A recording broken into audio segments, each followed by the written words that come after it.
Winston Churchill fue un ex primer ministro británico conocidísimo en el siglo XX, uno de los grandes personajes del siglo XX.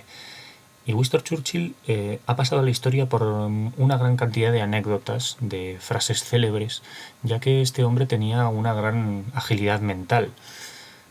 Se le atribuye una anécdota en el Parlamento inglés, en la Cámara de los Comunes, en la cual, al terminar de dar un discurso, la parlamentaria de la oposición, Nancy Astor, de repente gritó, una vez que Churchill terminó su discurso, Nancy Astor gritó: «Señor Churchill, si usted fuese mi marido, le pondría veneno en el café».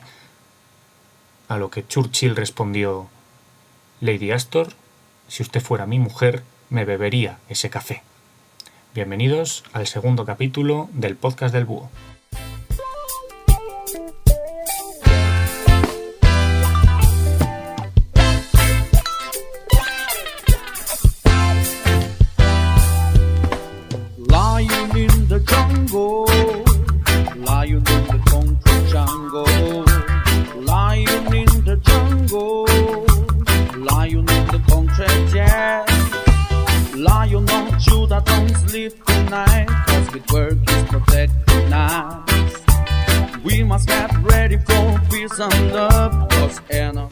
En el podcast del Búho no solamente vamos a hablar de historias en sí, sino que también vamos a hablar de personajes. Es decir, que personajes que han pasado a la historia por uno u otro motivo van a ser tratados en este podcast. Hoy voy a hablar de un personaje que, si bien no ha pasado a la historia como uno de los grandes personajes del siglo XX, sí que me va a servir para hablaros de un movimiento que él difundió. Estoy hablando de Robert Nesta Marley, Bob Marley. Por lo tanto, hoy tratamos a este personaje controvertido, pocas veces comprendido y muchas veces estereotipado. Vamos a hablar pues del gran Bob Marley. Lion in the jungle, lion in the concrete jungle, lion in the jungle, lion in the concrete, yes. El león de Judá no duerme esta noche, porque su trabajo es protegerme a mí. Debo estar listo para la paz y el amor, o en el fin de los tiempos. Robert Nesta Marley nació en 1945 en Nine Miles, un pueblo que está en el norte de Jamaica, un pequeño pueblo, y fue hijo de una jamaicana de 18 años llamada Cedella Booker y de Norval Marley, un jamaicano de descendencia escocesa, capitán de los Marines Reales. La verdad es que el capitán Norval Marley se olvidó pronto, digamos que no quiso reconocer a su hijo Bob por miedo a ser desheredado. Norval era blanco, mientras que la madre de Robert Marley, Cedella, era negra, y supongo que para tener que evitar un escándalo en la familia escocesa del capitán, pues rechazó a su hijo. Por lo tanto, Bob Marley creció en un ambiente de zonas rurales, de gente muy trabajadora que vivía con poco dinero en la isla de Jamaica, y en este ambiente conoció a los que serían los integrantes del grupo The Wailers, que digamos que es un grupo que impulsó al propio Bob Marley por encima de la formación, pero que digamos ayudó a Bob Marley a tener un estilo propio, que podríamos decir que creó la música reggae, aunque si bien es cierto que Bob Marley no solamente hizo música reggae, sino que trató diferentes estilos de música, aunque se le conoce más que nada por reggae. Bob Marley digamos que pasó a la historia por un montón de cosas que tenían que ver poco con esa música, y es aquí donde me voy a centrar, porque Bob Marley fue el gran difusor de un movimiento llamado Rastafari, el movimiento de los Rastafaris, que muy poca gente conoce en realidad qué significa, qué connotaciones claramente religiosas tiene, dado que se suele atribuir más que nada a todos estos peinados estrafalarios con las grandes rastas, con el fumar marihuana y con escuchar música reggae. La verdad es que el movimiento Rastafari tiene muy poco que ver con todo eso, y voy a arrojar un poquito de luz acerca del personaje llamado Bob Marley y de ese movimiento Rastafari que ayudó a difundir por todo el mundo. El movimiento Rastafari tiene su origen a principios del siglo XX, con la llegada al poder en Etiopía, en el país africano de Etiopía, del rey Haile Selassie. Haile Selassie fue un rey etíope que conquistó el poder y que se fue coronado como emperador. ¿Qué tiene que ver esto con los rastafaris de Jamaica? La verdad es que tiene cierto nexo, porque digamos que hubo un teórico, un intelectual jamaicano llamado Marcus Garvey que enlazó el hecho de que Selassie llegase al poder con una profecía del Apocalipsis que habla del advenimiento del león de Judá y de que cuando un rey negro sea coronado, el pueblo será liberado. Entonces, digamos que Marcus Garvey creó una especie de ideario en el cual fundía a este Haile Selassie con la reencarnación de Cristo. Por lo tanto, Jamaica fue el gran foco de la cultura Rastafari de la que bebió Bob Marley. Digamos que es una especie de mezcla de culturas, porque mezcla el hecho de esa nueva venida de Jesucristo con la liberación del pueblo de los esclavos negros que tenían que estar destinados a volver a África. Se creó un lugar tomado de la cultura judaica, de la cultura hebrea, en la cual se considera Sion como un lugar paradisíaco en el cual la gente es libre y feliz y hay una especie de justicia divina.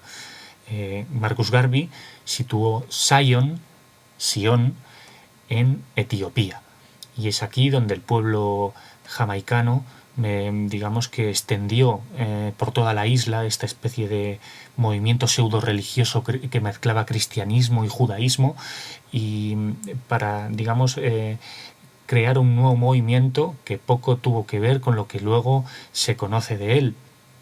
Pero básicamente esto es lo que se conoce o lo que es el movimiento Rastafari, a partir de Haile Selassie, de este rey etíope que en los años 30 digamos que alcanzó su máximo poder en el reino de Etiopía, pero que vio cómo en 1935 Italia invadía su país y era despojado del poder. A partir de aquí se sentó, digamos, la leyenda del movimiento Rastafari, a partir, como ya he dicho, del jamaicano Marcus Garvey, que es conocido como el profeta de los Rastafaris. Cuando un jovencísimo Bob Marley fundó, junto con otros músicos de Jamaica, la banda The Wailers en 1963, digamos que el movimiento Rastafari estaba ya muy asentado en la isla jamaicana. Estábamos hablando de que el movimiento Rastafari comenzó a principios del siglo XX con la llegada de Haile Selassie al poder en Etiopía, y que fue difundido o fue, ordenado por este profeta llamado Marcus Garvey, este jamaicano. Por lo tanto, en 1963 el reggae era parte de la cultura jamaicana. ¿Pero qué ocurre? Que los años 60 tuvieron bastante poder en el mundo occidental. Digamos que fue una época de apertura cultural, y Bob Marley era una esponja que absorbió todos estos tipos de culturas diferentes y los unió para crear un estilo de música que además bebía de diferentes estilos como el soul, el rhythm and blues, el rock, y todo fundido con ese mensaje del rastafarismo, con ese mensaje que en realidad es universal, que buscaba la libertad, la paz de los pueblos y la no violencia. Hay que decir que si bien ese mensaje fue evolucionando hacia la no violencia, al principio Bob Marley y los Wailers digamos que traían un mensaje de confrontación. Clara muestra de ello es el primer éxito de la banda en 1973-74, titulado I Shot the Sheriff, que fue versionado por Eric Clapton antes de que el propio Bob Marley llegase a ser conocido fuera de Jamaica, pero que una vez que salió de la isla gracias a ese éxito, su ascenso fue imparable. A partir de 1974 el ascenso de Bob Marley y The Wailers lo catapultó a lo alto del éxito mundial musical y digamos que ayudó a difundir esa cultura ecléctica, medio judía, medio africana, medio cristiana del movimiento Rastafari. En 1976, Bob Marley sufrió un atentado personal en su casa de Jamaica, ¿vale? Y junto a Bob Marley, su esposa Rita, un compañero de los Wailers y el manager Don Taylor fueron tiroteados en su propia casa. Esto es una muestra del gran clima de violencia que se vivía en Jamaica en los años 70. Como digamos prácticamente en todas las excolonias americanas del sur y del Caribe, Jamaica no era una excepción. Había una gran inestabilidad política y Bob Marley era un gran símbolo político que era digamos, reclutado por diferentes partidos o tomado como bandera para sus fines. Por lo tanto, Bob Marley sufrió este atentado. Hay una anécdota muy famosa, que además recientemente ha sido nombrada en una película de Will Smith, en la cual se cuenta que fue verdad, de hecho, que 2 días después de sufrir el atentado, Bob Marley sufrió varios disparos en el pecho. Bob Marley salió a cantar a la tarima. Entonces, cuando se le preguntó, Bob Marley dijo: la gente que está tratando de hacer este mundo peor no se toma ni un día libre. ¿Por qué me iba a tomar yo un día libre? Bueno, esta es una de las anécdotas que han contribuido a que Bob Marley pasara a la historia como un símbolo del activismo, de la lucha contra la violencia, de toda la confrontación política. Pero sobre todo Bob Marley se esforzó muchísimo por hacer una música diferente, una música muy trabajada, pero también se esforzó por involucrarse políticamente.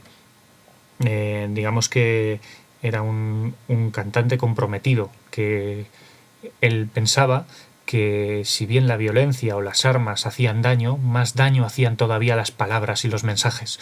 Por lo tanto, digamos que fue un auténtico guerrillero de la palabra y un auténtico activista, sobre todo por la libertad del pueblo africano, por las guerras que desolaban el continente y por la violencia en general que le había tocado sufrir desde que era niño.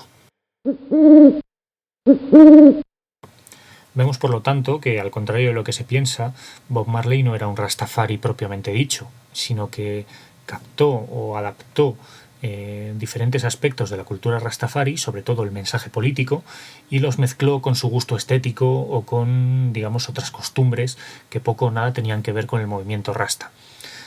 Claro ejemplo de que Bob Marley no era un Rastafari puro fue que fue bastante prolijo en lo que a tener hijos se supone, porque un Rastafari tiene que guardar bastante ascetismo en cuanto a sus relaciones sexuales y no era algo que Bob Marley hizo. Bob Marley reconoció hasta 14 hijos diferentes. Bueno, claro, diferentes, pero con diferente mujer. Es decir, que con su propia mujer, Rita Marley, que era, digamos que era una de las cantantes, una corista que iba con los Wailers, tuvo 3 hijos. Además, adoptó a 2 hijos de un matrimonio anterior de Rita, y a partir de ahí tuvo hijos con diferentes mujeres hasta un número de 14, todos ellos apellidados Marley. Esta anécdota nos ayuda a comprender que Bob Marley no fue un Rastafari puro. Hay que decir, por lo tanto, también que el movimiento Rastafari fue difundido por Marley, pero fue manoseado por él. Digamos que el movimiento Rasta no es lo que nos ha llegado a nosotros, sino que es otra cosa muy diferente a la que nosotros vemos en televisión o lo que podemos deducir viendo al gran representante Rasta mundial que es Bob Marley. Si bien es reconocido como un gran Rastafari, no, digamos que adaptó o digamos que modificó la imagen que el movimiento Rasta tenía en realidad. Poca gente sabe que el movimiento Rastafari es un movimiento religioso y lo ve como una especie de modo de vida. Sí, es un modo de vida, pero ante todo es una especie de religión o podríamos decir, una especie de, entre comillas, secta religiosa o variación de como podría haber sido el vudú, que es una especie de compendio de religiones. Pues el rastafarismo es otra especie de compendio que Bob Marley sí extendió por todo el mundo. Hay rastafaris de diferentes culturas y de diferentes credos, pero no son rastafaris propiamente dichos.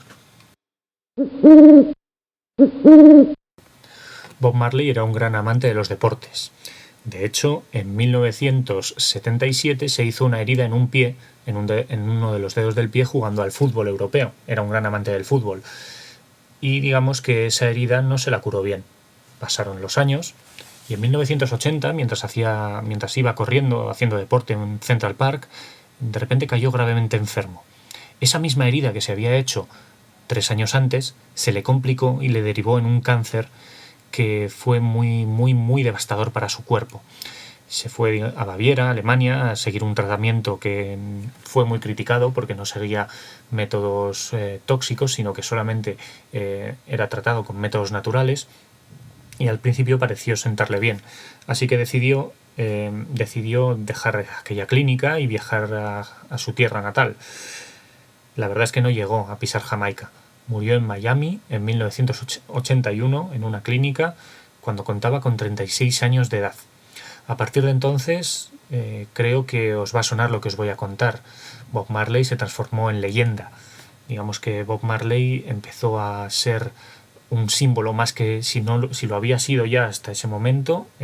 Su muerte contribuyó a extender más todavía la cultura jamaicana, la cultura rastafari y todo el mensaje que Bob Marley se esforzó en extender. Su disco Legend, editado en 1984, es el disco de reggae o el disco de música de este tipo más vendido de la historia, con más de 20 millones de copias vendidas. Es un disco estupendo y os aconsejo que lo escuchéis. Legend es uno de los mejores discos que he escuchado en mi vida y se lo recomiendo a todo el mundo. Es una música diferente, es una música muy bien compuesta y muy bien montada, y la verdad es que es una delicia y es gloria bendita para los oídos. Ahora, hay que decir que si bien tenemos reciente el fallecimiento de Michael Jackson y estamos viendo que está siendo explotado constantemente por los medios, Bob Marley no fue una excepción.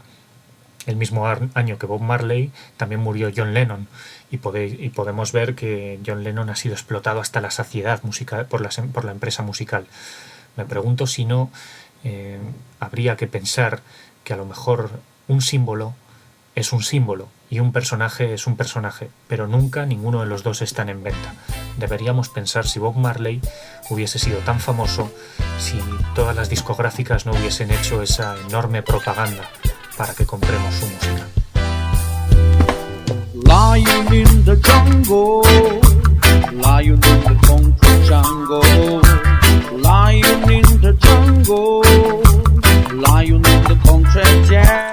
Recordad que todas las sugerencias, súplicas, peticiones, amenazas de muerte, todo lo que queráis, me lo podéis dejar en los comentarios del podcastdelbúho.wordpress.com o en Twitter, añadidme como coleguita en mi usuario, que es _Jorge_. Bueno, espero que os haya gustado. Hasta el próximo capítulo del Podcast del Búho.